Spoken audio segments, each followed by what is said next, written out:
যমুনা টিভিতে সংবাদ প্রচারের পর স্বাস্থ্যমন্ত্রী নিজেই সেই হাসপাতালে গিয়ে তাৎক্ষণিক ব্যবস্থা নিয়েছেন এবং ডক্টরস কেয়ার নামের এই হাসপাতালটি সঙ্গে সঙ্গে তিনি সিলগালা করে দিয়েছেন, যেখানে অষ্টম শ্রেণী পাস ডাক্তাররা বা যাদের কোনো একাডেমিক কোনো সার্টিফিকেট নেই, অষ্টম শ্রেণী pass, class 5 pass, class 7 pass, 6 pass, এই ধরনের ব্যক্তিরা মিলে এই হাসপাতালটাই পরিচালনা করছিল এবং যেখানে অনেক মেজর সার্জারি করা হচ্ছিল।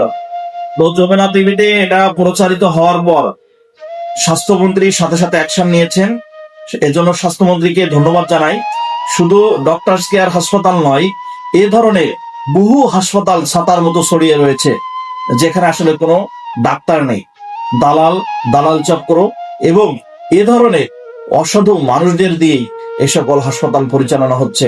আশা করি স্বাস্থ্যমন্ত্রীর নেতৃত্বে সারা বাংলাদেশে এই হাসপাতালগুলো তদারকি করবেন এবং সমস্ত হাসপাতালের অনিয়ম এবং দুর্নীতি তিনি বের করে নিয়ে আসবেন এবং যারা এই অনিয়ম এবং দুর্নীতির সাথে জড়িত তাদেরকে কঠোর শাস্তির আওতায় নিয়ে আসবেন বলে আমি মনে করি। তো স্বাস্থ্যমন্ত্রী কি সঠিক কাজ করেছেন?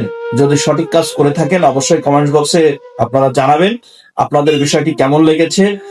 আপনারা জানাবেন। ডেফিনেটলি আমার জিনিসটি ভালো লেগেছে, কারণ যমুনা টিভিতে সংবাদ প্রচারের পরপরই স্বাস্থ্যমন্ত্রী অ্যাকশন নিয়েছেন। শুধু ওই ডক্টরস কেয়ার হাসপাতাল নয়, বাংলাদেশের প্রতিটা হাসপাতাল, অর্থাৎ মোড়ে মোড়ে ঘাটে ঘাটে যে হাসপাতাল, প্রতিটা হাসপাতালে এইভাবেই চলছে। আমার মনে হয় সেগুলোকেও নজর দেওয়া উচিত অনতিবিলম্বে এবং খুব জরুরি ভিত্তিতে, না হলে মানুষকে এভাবেই ধুকে ধুকে মরতে হবে এবং ভুগতে হবে। ধন্যবাদ স্বাস্থ্যমন্ত্রীকে। আশা করি তিনি তার অভিযান অব্যাহত রাখবেন এবং সারা বাংলাদেশের হাসপাতালের যে অনিয়ম এবং দুর্নীতি রয়েছে তিনি তার শিকড়কে উপড়ে ফেলবেন।